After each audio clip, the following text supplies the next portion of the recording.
Hey guys, what is going on? It is Chris here. Happy New Year. Hopefully, you guys all had a pretty good one out there today, and like I said, had some fun and celebrating the New Year. And as you see, with bottom right, still 2020 for me. I'm on the West Coast, but most of you guys, by when you're watching it, it will be 2020 for me. So yeah, like I said, New Year. Hopefully, New Year to make some more money. So if you guys do go on to like the video, leave a like. I appreciate it quite a bit. And also hit that sub button as well. We will be doing NBA Fanduel lineup advice videos every single day for you. I didn't get to do premium for me yesterday. Like I said, my projections just didn't work yesterday. Having some difficulties, so I didn't get to put out a lineup, unfortunately. So, but overall, looks like Bojan did not do too good out there. A lot of people had him. Siakam had some issues going on, so it was kind of a scuffed night for the most part. Yeah, I'm not sure how you guys did. It was what 285, 289 was the tournament cash line, so a really low scoring slate for the four gamer. As normal, if you want to get in on our month for our normal lineups or our 150, would love to have you guys come join us. All you need to do is hit us up on our Twitter, and that will be down there in the comment section below. Just click on the link, and we will get you all set up once you message us.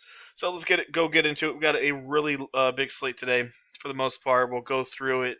Um, the games that need to be in depth, we'll go in depth to. The games I'm not interested in, maybe name one or two guys and probably move on. So Memphis, Charlotte, 219. I think this is a little low. I get Memphis.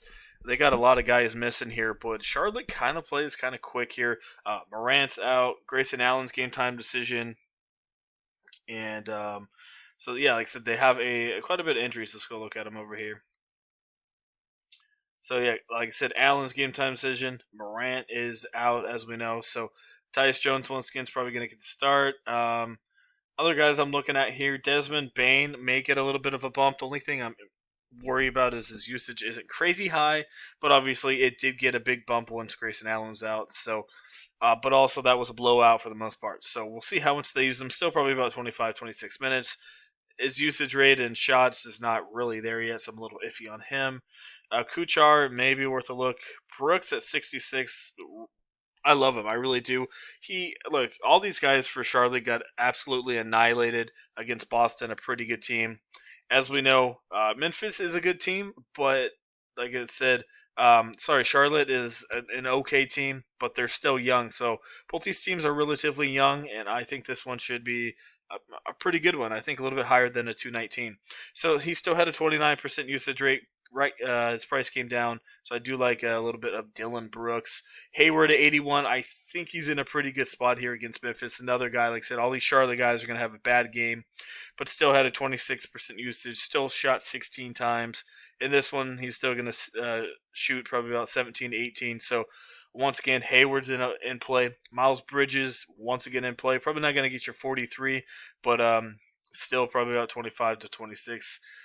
You can look at LaMelo, but I think that could have been a one-time thing just for now because of his minutes are so low. Kyle Anderson, not bad. I'd rather have Brooks just because he's more dependable with his shooting. Anderson's more of a defensive guy. That's what you got to worry about there. If his shooting's off, you're kind of iffy. Still had a good usage rate, so you could look at him, but he's not the greatest shooter. But yeah, I have a lot of people in this one. Once again, another guy, PJ Washington, had a bad one, had 5 fouls in limited minutes. Yeah, so I think he could be bounced back. Clark, his minutes are getting up there. He's looking more productive.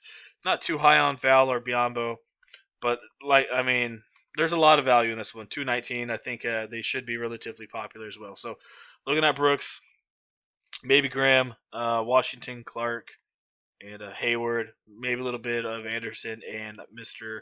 Miles Bridges as well. So I do like that one quite a bit. Boston, Detroit, not really into this game. If Killian Hayes is out, D Rose could be worth a look at 5,700, and Blake Griffin's out, so its usage rate could be a little bit higher here.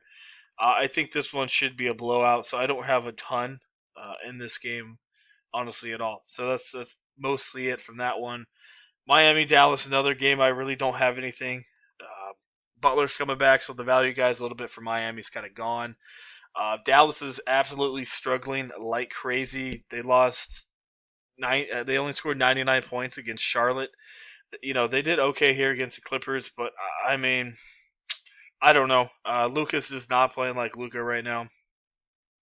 I mean, he's been absolutely terrible. Still high usage rate, but he just doesn't have enough help. Obviously, plays a lot better with Kit Staps in there. So once again, not really into that one. Atlanta, Brooklyn, 245. You got to have people in this game. Young and Irving, both of them didn't look too great, but I expect bounce backs. Irving or Young, it's honestly up to you.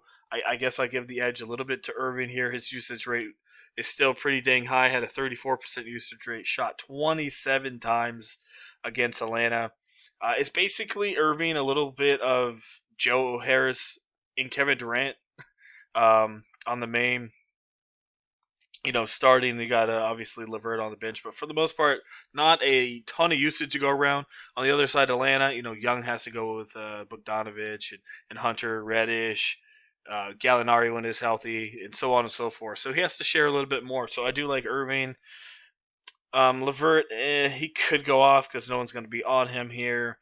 Gal's going to be out, and also DeAndre Hunter is questionable. So I definitely don't mind looking at Cam Reddish. Look at a half decent, kind of an all around player. Definitely more of a shooter, but not bad at only 46. Yeah, if Hunter's out, that definitely could help out a little bit of Kevin Herter. Might get a couple more minutes, but he's a pure shooter. Bogdan looking not bad off the bench at only 5,400. Collins, he had a good one. He did. He played 31 minutes. That's the most he's played because his foul trouble wasn't really there. Came out of nowhere and shot 20 times. I think people are going to chase here. You can look at him for sure. 28% usage. That kind of came out of nowhere. So could be a fluke or it could be, him finally going in the right direction. And that's mostly it. Capella only playing about 20 minutes. So that's what we're looking at there. The main guys for Brooklyn and obviously a couple from Atlanta, Chicago, Milwaukee. So usually I don't like putting any Chicago guys in there, but they are very limited with their guys. We saw yesterday, it wasn't on the main slate, but we can kind of go look at yesterday. Most of these guys are going to be out once again. So Thaddeus Young, he got the start. Like I said, this is back to back, so that's the only iffy thing about Chicago. Played 27 minutes, I think, off the bench. Gafford also got some minutes. Otto Porter had a massive game. Even Denzel Valentine got some minutes, so you can pick a couple of these guys. It could be a trap play because, as we know, Milwaukee is a pretty good team, and Chicago usually only does good against bad teams. So Washington, they did good against Golden State. Indiana, a good defense, did do too good again against. Obviously, this is just Kobe, but yeah, they have limited players, so I mean, they might still have to play pretty big minutes, but it is the back-to-back against Milwaukee. So if they get absolutely dominated, they're probably going to put in their absolute bench players. So kind of up to you. Yeah, 14 spread. So kind of iffy. Moving on, we have Washington and Minnesota. Should be a pretty good one back-to-back. So Westbrook is not going to play. Neto should get the start. And as we know, he's going to be very cashy because how he did without Westbrook last time out. He had 41 without Westbrook, 24% usage rate, so he should get the start. Ish is usually the second point guard, but looks like they like to start Neto. So Neto's in play, Bradley Beal's in play, D'Angelo Russell is in play, even Beasley could be in play. Dedvi Avila, I think that's how you say his name, another guy that could be in play. Play 36 minutes without Westbrook. Not a high usage rate, but he had 9 total rebounds without Westbrook. So a lot of these guys get like 2 to 3 extra rebounds without Westbrook being there. Bertans, we'll have to see if he plays. It is a back-to-back, and he's kind of limited as well. Let me see here. Naz Reid is definitely worth a look, and definitely don't mind some Thomas Bryant. He had what? Let me go look. Yesterday, like I said, Fancy Cruncher doesn't have it up yet. Let's go look at yesterday for him. Bryant went off. It is a back-to-back, but still a young guy. No cat there. And did not do too bad with 42 fantasy points. I forgot to show you guys this. This is a free website if you want to check it out. Obviously, it's right there. But this right here, this is DVP. So it shows you the best team against DVP and the worst team against DVP at each position. You can change each position as well. So it kind of shows you, as you see, Phoenix is the best against point guards and so on and so forth. And every time you change that, it changes the best and the worst. So this is a very good tool. Just if you're wondering, all right, Is Portland good against centers? Obviously, they're not. The higher the number is, the worse they are. Obviously, the lower the better. And it shows field goal percentage, blocks, and so on and so forth. So definitely give this a look if you guys are looking for defense first position. A very good thing to know for sure. And if you just want to look at one team, you can literally click on Portland, and it shows you from worst to best where they are at each position. So as you see, Portland's not that good of a defense besides point guard. So yeah, definitely give that a look for sure if you're looking at DVP. So that's what we got going on there. LA, San Antonio, DeJounte could be worth a look. Just use this a little bit. Let's go look at the Lakers defense. Like I said, it's only a couple games in.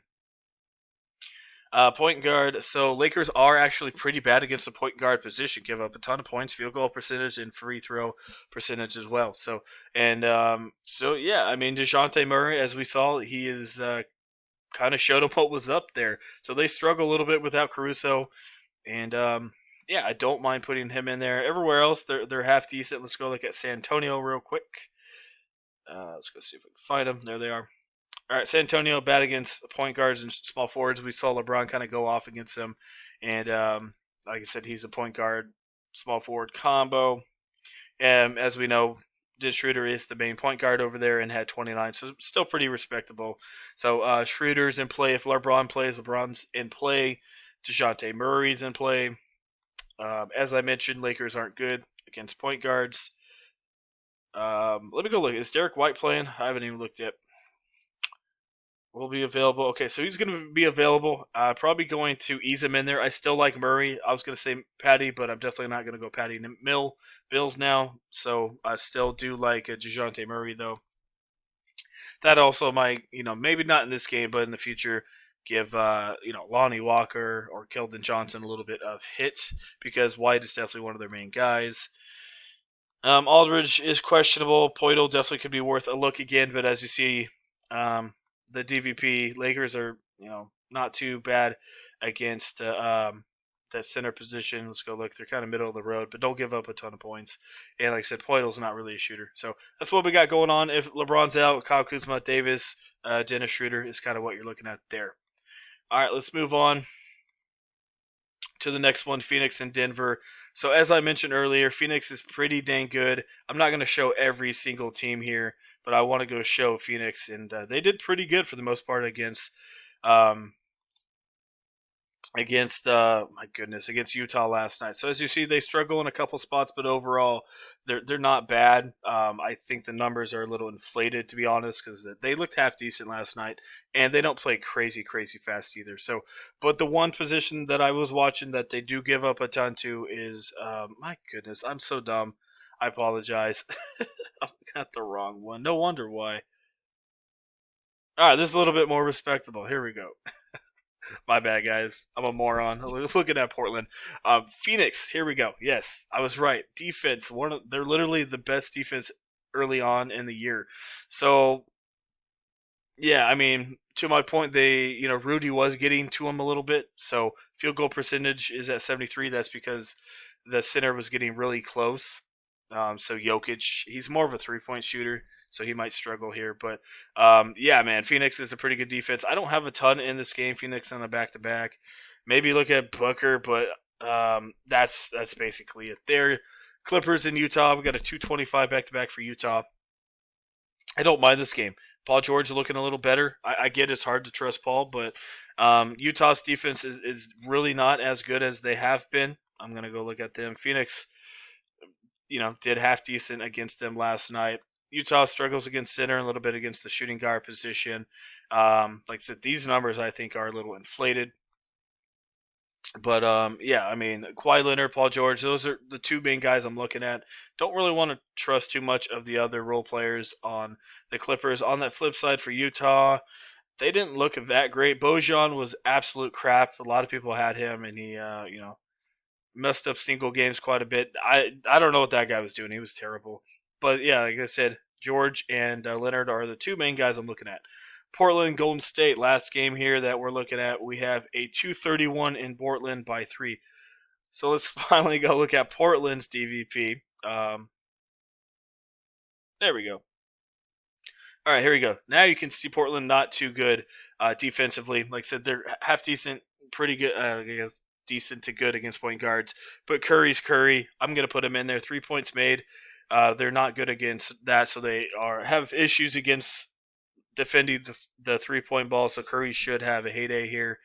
They're not good against centers.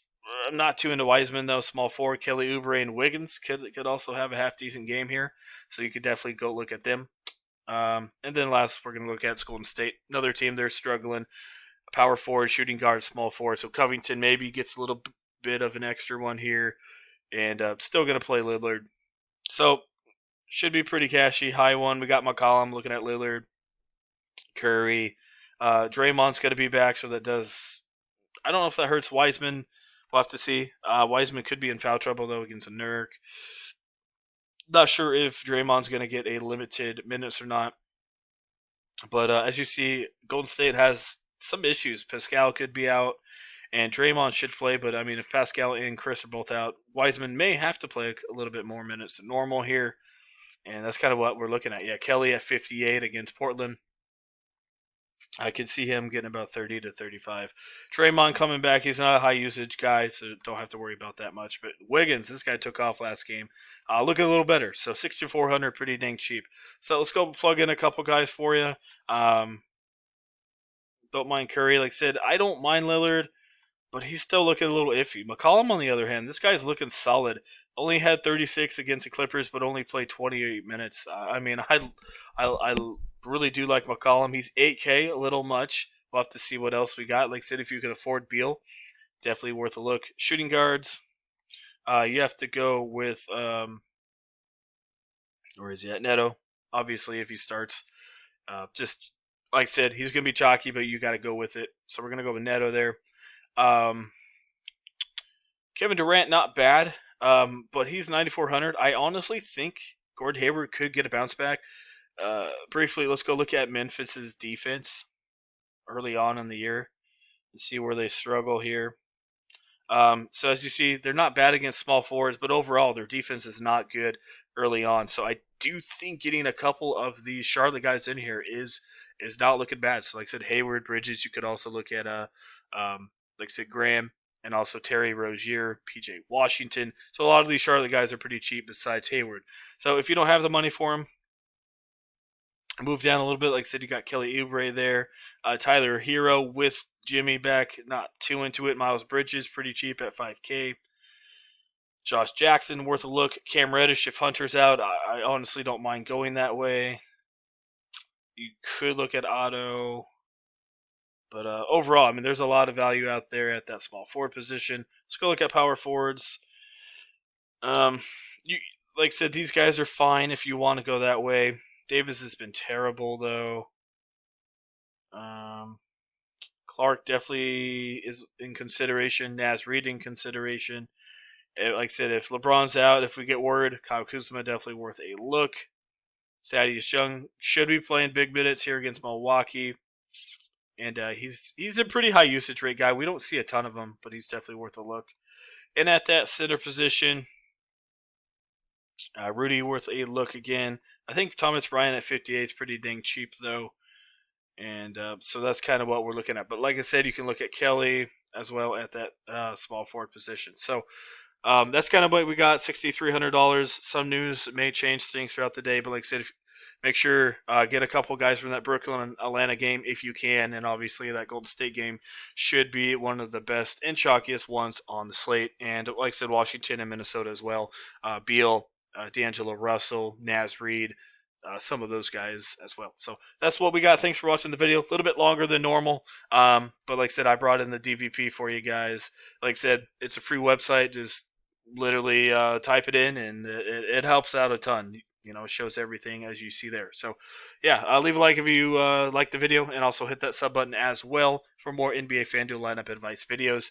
And like I said, if you guys want to get in on month or our NBA month 150 for single game, all you need to do is hit us up on our Twitter, which is down there below, and we'll get you all set up. So, all right, guys, thanks for watching. Like I said, hope you guys had a pretty good Happy New Year's, and we will see you here tomorrow.